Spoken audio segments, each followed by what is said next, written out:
ഹോട്ടലിലാണ് നമ്മളിത് നല്ല മീൻ പോയിട്ട് തലയുണ്ട് നോക്കിയ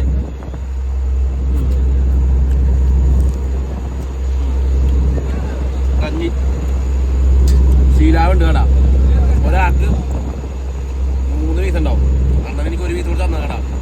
അപ്പൊ നോക്കിയ ഹോസ്റ്റലിലൊക്കെ ഇരുന്ന് ഇപ്പൊ ചോറ് കഴിക്കണവരുണ്ടാവും, അല്ലെങ്കിൽ ദൂരയാത്ര ചെയ്യുന്നവരുണ്ടാവും, പ്രവാസികളുണ്ടാവും.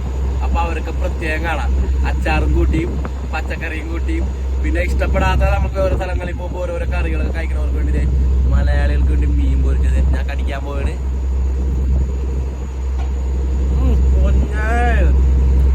സ്വർഗം ഫ്രഷ് മീനല്ലേ വറുത്തത്.